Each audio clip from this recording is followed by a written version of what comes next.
congratulations first for your victory last month. I think it was a month ago. And even more than that, congratulations to become the woman with the most submission in UFC women's history. And I think it's your fourth submission, right? Win that you got? No, correct, yes. So you have 3 rear naked choke and 1 armbar. Yes. And when I was thinking about it, because you're still extremely young in your career, I was like, I have no idea who's going to touch that record in the women's UFC. Do you have any idea who could be toe-to-toe with you to get to that submission record? I think there's a few girls in my division, actually, that are kind of I know Montana De La Rosa, she's at 3, I think, and then Cynthia Cavallo's at 3 as well. So there's a few girls that are close, but I'm just going to keep on pushing the bar. I'm trying to get fights as often as possible. So I'm trying to set the record and then make sure they can't catch up. I want to push it so far, no matter what, these girls aren't going to catch up. That's definitely a good record to keep getting for you. It's like a small challenge to keep for sure. But actually, the way you fight, I feel you have more chance to get more and more submission than some other girl, because like Cynthia, she can win some decisions, some like long fights, stuff like this. You really go for it. Like that's what I liked a lot about that fight that we're going to talk about with Cortney, is that you encounter some difficulties, but you kept going. And no matter what, it's just a race to get to the throat for me. I feel like the rear naked choke's my thing, and all these girls know it, but no matter what, I'm going to get it. So it's just, it depends how long I have to beat you up until I get to your throat. Yeah, that's a good way to see it for sure. And it did take you a bit longer than some other time. If I'm not mistaken, you've been 3 rounds before, but it was 3 3-minute rounds, right? So like the last fight you had was as the longest fight of your pro career. I've done 3 rounds before outside of the UFC. So me and Cynthia Cavallo actually fought outside of the UFC, and we went to a decision there, and I believe my first pro fight. But I've only been to the decision 2 or 3 times in my whole career. So last time it was one of my longest fights, the longest fight I've ever had in the UFC. First time I've been to a 3rd round in the UFC. Yeah, I was wondering if you felt nervous that you didn't get the finish after round number 2, but you seem pretty fresh even in round number 3. You didn't seem to be that tired. She felt pretty tired because she said you felt very heavy, like a blanket, as she said. But did you feel all right, cardio-wise? Yeah, every single round I was starting with a smile. I was ready to go. I was just happy to be there, and I felt good. I wish I could have done a little bit more, but I executed my game plan to the best of my ability at that time, and obviously got the results that I wanted. For sure, you did seem happy. I remember I watched the fight a couple of times just before this, and I remember that every round, they get the shot of each fighter before the round start, and we can see the mouthpiece with the savage in it because you were smiling a lot. So I was wondering if Cortney was smiling also or not. No, she wasn't smiling, but I wanted to let her know that, like, this is what I love to do, so you don't belong in here with me. Like, this is my world, and I'm going to run my game plan. It definitely felt, there's a lot of fighters that start with always a lot of good energy when they fight, like Jorge Masvidal is always smiling. TJ Dillashaw is always smiling also. But you're one of them. You're always very super happy to be in there. It was great to watch it. I feel like there's some people, like you said, like Jorge Masvidal, they're fighters. We're made for this. Justin Gaethje too. He's always smiling out there. Like, we just love to be in there, and you can tell it when we are in there. Was it weird for you to fight with that no audience? It was, but I feel like honestly, it was awkwardly like just relaxed in there. For being in a fist fight, it was just so like I don't know, you're in a different world almost with no audience there. It's just there's not as much pressure. Definitely, you go in there mentally calmer, and like even after I finished the fight, like celebrating, I felt like awkward because there's nobody else cheering, just me. So I'm like, okay, this is weird. Like, it was just a awkward scenario in general, but I feel like I performed better in it almost. Was the fight week okay? Was it a lot of testing, and you were in Vegas, right? So it was still on the same time schedule almost. So yeah, no jet lag. 3 hours different, so it's not too bad. And we had one test at the beginning of the week, then one test after weigh-ins, I believe. But after the test after weigh-ins, we weren't allowed to leave the hotel grounds at all. We weren't allowed to see any other people. If we were outside our hotel rooms, we needed to make sure we had our masks on, and only credentialed people can be in the hotel. They have security everywhere to make sure that people aren't trying to sneak corners in or do something like that aren't getting tested. So it was very strict, and the UFC definitely takes care of it as well. So during the fight week, where did you work out? In your room? Or like, did you have a room? Is there like still a room for the workout depending of the teams? Yeah, the UFC actually, because of the like, they usually have like a workout room for each corner, so they'll have one for the red corner and the blue corner. But because of the coronavirus, they have a workout room for every single fighter. So we had our own workout rooms this time where they took a hotel room and just took all the furniture out and put it in another room, and then matted out the hotel room for us. So we had like a fridge and everything in the background right next to our mats. Oh, that's cool that they did that though. That's great because at least you can work out pretty much whenever you want and there is no restriction. Oh So yeah, that's and cool. then also they're keeping it safe for the fighters too, keeping us separated and giving our own space to work. You don't have to worry about anything like that. Of course, when did you leave Vegas? The day after the fight? Yeah, usually I don't like to stay in the location of the fight too long. I'm just trying to get home, get back to bed. Uh, After a fight, I'm pretty exhausted. Like, you got the weight cut and everything. I'm just ready to spend some time with my dog after that. Just choke someone and go back to Florida. Exactly. It's a mission. Yeah, it's great. So yeah, I want to talk a little bit about that fight because there was a lot of stuff going on.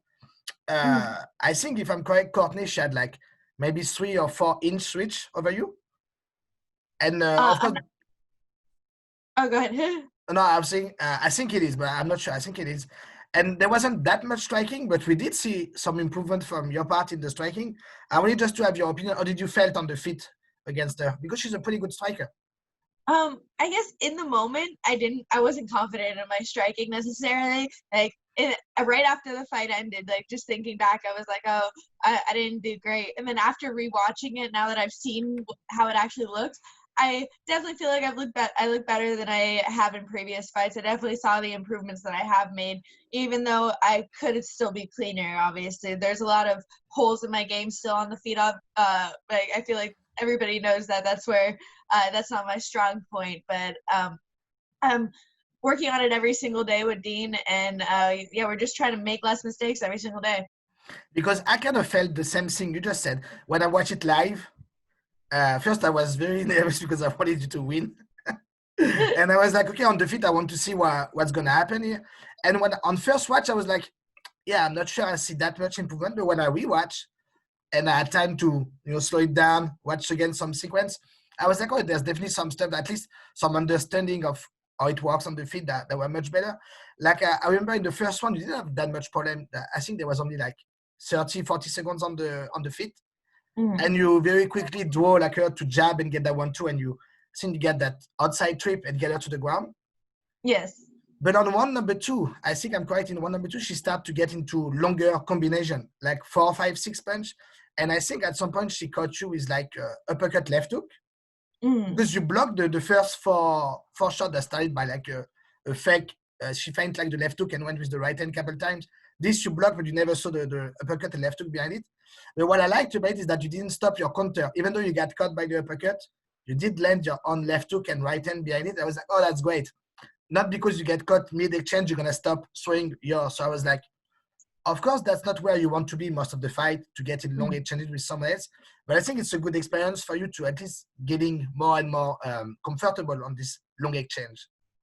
Exactly. And I feel like in a lot of my previous fights, I'm just so confident in my jiu-jitsu that I was like, we have to get it to the ground now. Like, it was almost too much of a rush to get it to the ground, where now I'm a little bit more comfortable with my feet. I'm not necessarily rushing to take it to the ground. So it makes it harder to know when my takedown is coming, because I'm just comfortable being on the feet with you. And I want to get it to the point where these girls are scared to be on the feet with me, where they're going to be taking shots at me because they don't want to, they can't handle me on the feet. So we're just moving forward every single day so we get to that point.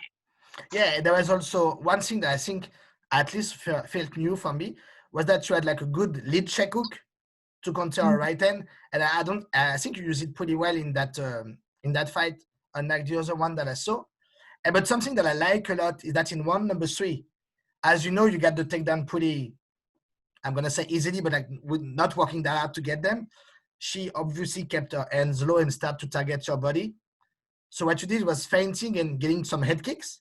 And I was like, oh, that's great, because at least you understood that, of course, now the head is open. So did you feel also comfortable throwing those head kicks in that fight? Uh, Because there's one that I watched back where I faded the double leg, then came up with a head kick, and I'm like, if it was 1 second sooner, I would have probably got like it was. She was ducking so hard.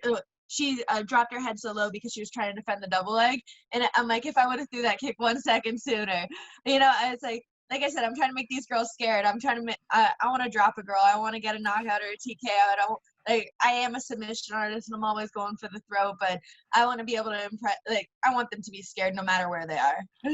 yeah, that's great you said that, because I think the first one, you level change when you go with the right straight to the body. And when you level change again for the takedown, she thought the same thing was coming. So she kept her hands even lower, and it was very close to be like a big head kick. So I was like, oh, I hope soon we can see a big one. So let's talk about the ground. Oh, sorry. I was just gonna say that's it. That's what we're trying to do. We're trying to just always change the levels, make them guessing, and never. So they're never comfortable in there. So they're always trying to always on the defense. So even if it's just a feint, you're still thinking about what I'm gonna do. And that's the reason, because as you establish the wrestling super early, you just need just one level change for her to freak out and be like, no, not again. So I felt you used very well that transition between the sweat of the wrestling and getting your strike, a little bit more powerful strike going on. So I think that was a great thing, especially in 1 number 3. As we never saw you before in the UFC in 1 number 3, I was like, oh no, she's doing pretty great. I felt great in there. I felt cardio-wise, everything. I just felt like you said, I was smiling at the beginning of each round. It just felt good to be in there, and you can't describe the feeling. It's you're in a different world. Yeah, and did you think that you also use that inside leg kick to like counter the jab sometimes, because she's very long, right? She fight very linear, a lot of straight punches. So I liked also that you timed those leg kicks to throw her away when she get those 1-2, and that's why I was like, oh, if she get this lateral movement plus some setup, you start to be at least feeling very comfortable. I was like, oh, she's improving a lot for sure. So I'm very excited to see what will be next. Just on the ground, were you surprised that you got the takedown without that much resistance from her, or is it something you figured? Just watching her previous fights, I assumed it would come fairly easily. It almost, I guess it came easier than I expected. She didn't, especially for my head outside singles, she didn't offer a lot of defense at all. And I think she is more comfortable to be on her back on the ground too, because she has slick hips. The whole time she was sitting there trying to switch them out to go for that armbar, and she tried. I know she committed really hard in round 3 for it, but the whole time she had me. I couldn't really get strikes off as much because of I had to be worried about what she was doing on the bottom, because she was constantly trying to attack and still do things. And I think she's just a comfortable jiu-jitsu girl on her back. Yeah, because I felt she did not have the best takedown defense at all. And your wrestling looked very great, by the way, but she felt like she was barely wanting to defend it. So, okay, let's be on my back and see what I can do here. But I thought she did a great job at kind of like only getting you some better position, but not being that dangerous in the first one. Like she will, like, because you moved a lot from half guard to side control, back to half guard, trying to move to the other side, stuff like this.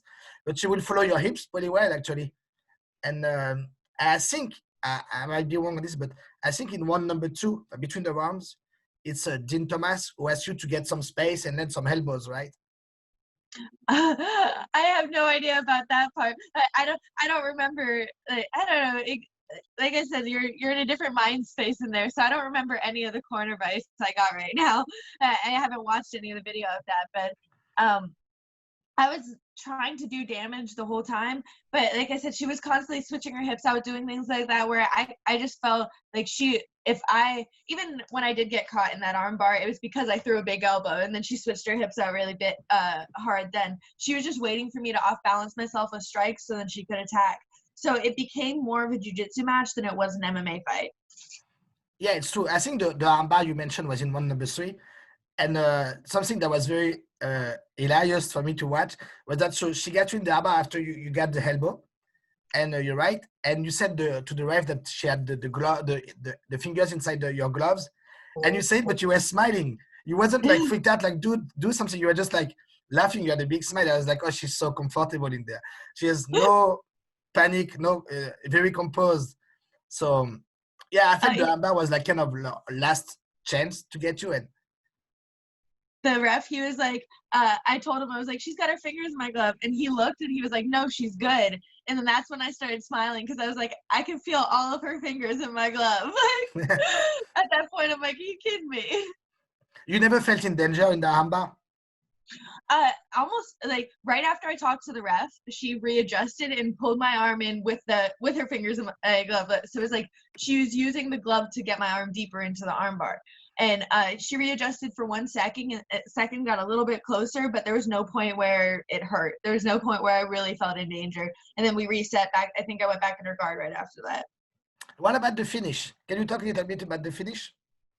Honestly, I feel like it's something that a lot of jiu-jitsu people don't really understand, that you can get a rear naked choke without your hooks in. So they don't really defend the choke position unless you already have your hooks in, you're on the back. So I had the choke finished I was still in half guard, and I had that choke sunk in and deep, and that's why I was able to hop over so easily with my legs, because the choke was so deep. She had to respect it. She had to start defending it.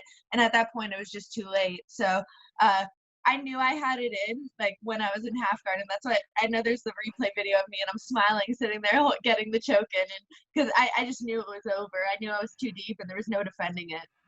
Yeah. And we mentioned before, you said to me before, when we talked like a couple months ago, that you don't necessarily feel you need to get the full positioning, like the hooks and everything, to get to the choke. You kind of want split your timing a little bit and go further with the choke and see after for the positioning, because then they are surprised by it and they have to defend their hands. It's a bit too late. But actually, when I was speaking with some friends of mine that are pretty good at jiu-jitsu, they felt also that just having, your upper body really tight with your back is enough of control to actually get the choke, and that the hooks, they are important, but they are not as important as sometimes the fans may believe.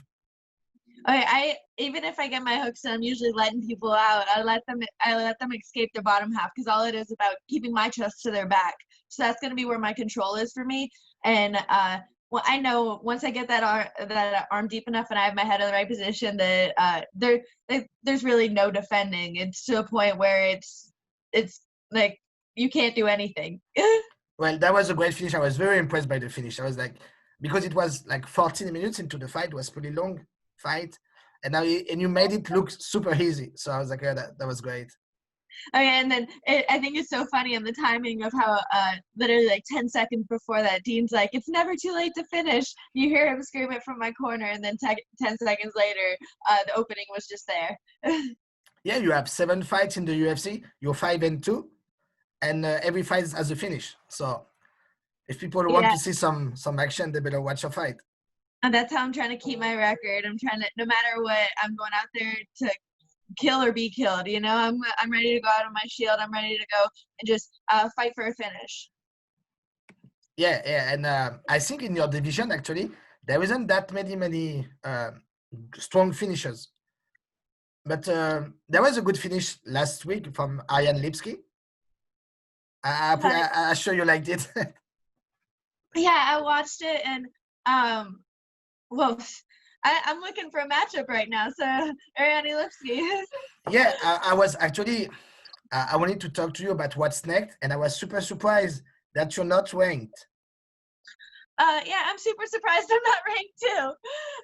Hopefully my next fight I'll be able to get a number next to my name. I'm just waiting for an opponent.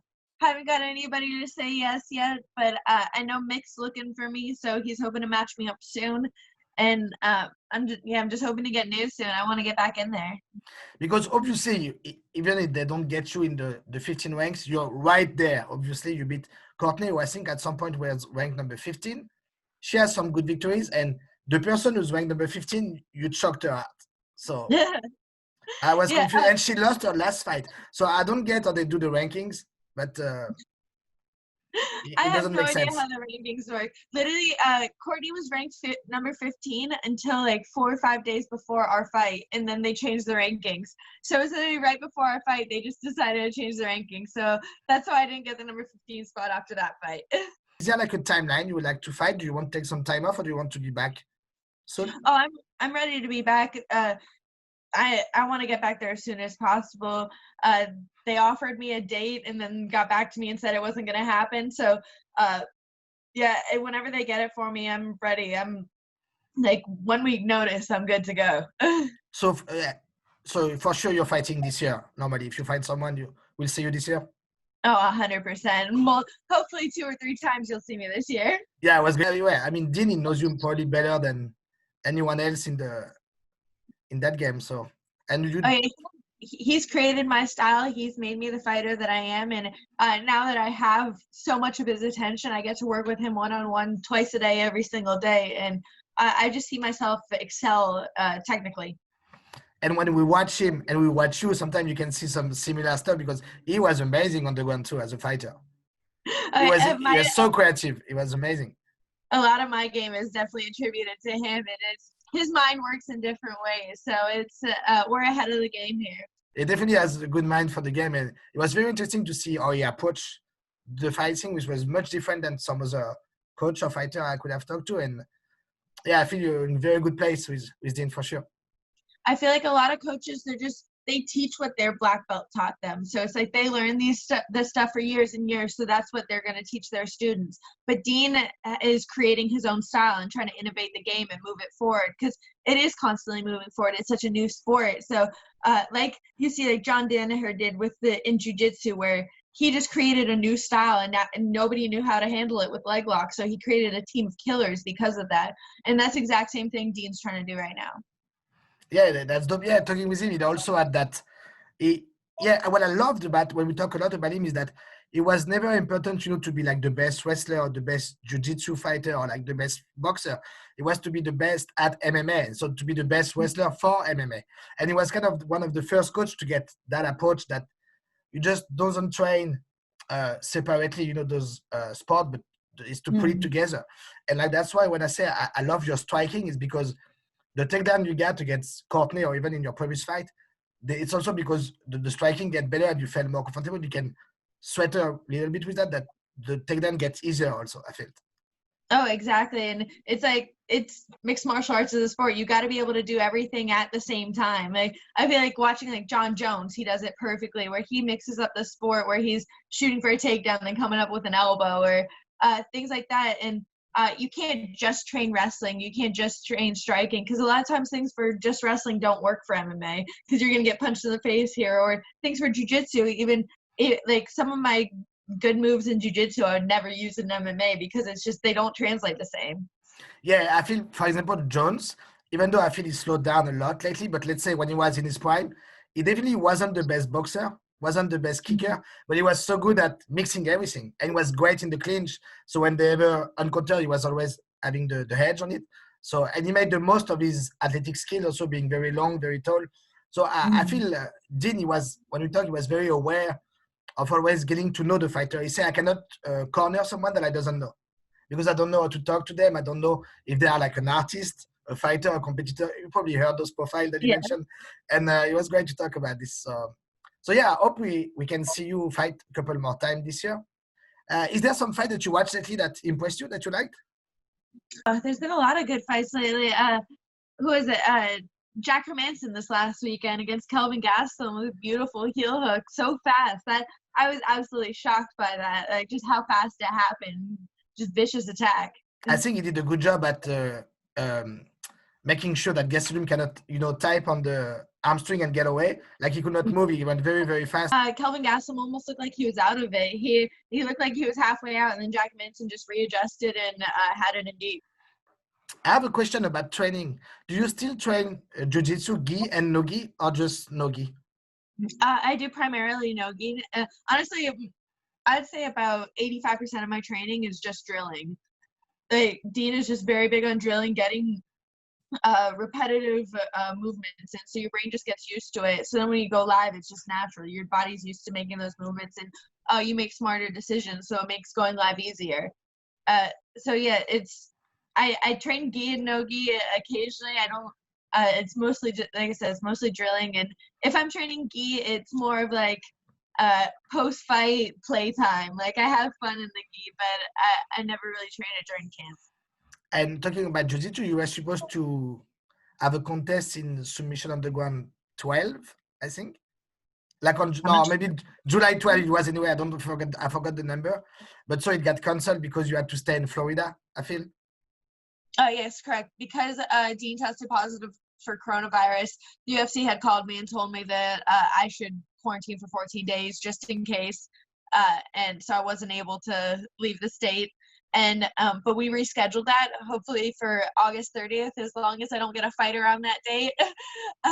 So hopefully that happens August 30th, and it'll be on UFC Fight Pass.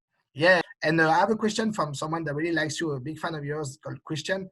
He was wondering if you always walking towards your opponent getting in the 4-point position, or is it just that as soon as it happens, you go for the choke every time? No matter what, if as long as I can get my hand deep and around your throat, then that's like, it's about my hand position and my head position. So I just got to get my head in the right place, and I got to get my hand deep, and I can finish it with one arm. Like they can have my other hand trap and I can finish it. And if I get that other hand out, then it's to the point where it's like you're not getting out. They shot a takedown on you in your career in the UFC? Never in the UFC. I think Cynthia Caveo might have whenever we were like outside of the UFC, but and even then I think she's the only person who ever has. Nobody ever wants to shoot on me, and that's why I really want to work on my striking. I want to make it so they don't want to stand with me, because then no matter where you are, you don't want to be there. Yeah, that's why I asked that, because like people who just saw your last fight, we didn't see your game from your back, but from other fights you even pull guard or went on your back, and you're not scared at all to be on your back also. Okay, I feel like I'm almost stronger off my back. I have a great guard game, but it's just in MMA, like how we were talking earlier about how it's mixed martial arts. So I was so much of a jiu-jitsu fighter before, and now I'm trying to transition to a mixed martial artist. And I feel like that's why you've seen when I was an amateur in my early pro fights as well, I have a couple armbar finishes. I think I have like 5 or 6 total between my amateur and early pro fights. And then these last couple UFC fights, I've had rear naked chokes, and it's because I'm not staying on bottom as much. I'm not staying in my guard as much. I'm utilizing my wrestling better so I can stay on top and do damage. So I'm not losing around because I'm just searching for arm bars on my back the whole time. I feel like the girls that you're going to have to watch out for in the next couple of years are going to be the younger girls like me or Montana De La Rosa, and obviously Macy Barber too. Like, we're all up there and we're competing at a high level, and we're growing every single day. So it's going to be the young girls who are going to be taking over soon. All right. Yeah, well, that's all for me. Thank you so much for your time. And Thank you so much. hopefully we can see you then on late August for your fight. And yeah, that would be great. I'm really looking forward to it. Oh, yeah. No, it was a pleasure to talk to you. And just watch me get my hand raised on UFC Fight Pass August 30th. For sure, I will. Thank you so much. Bye-bye. Have a good day. Thank you. You too.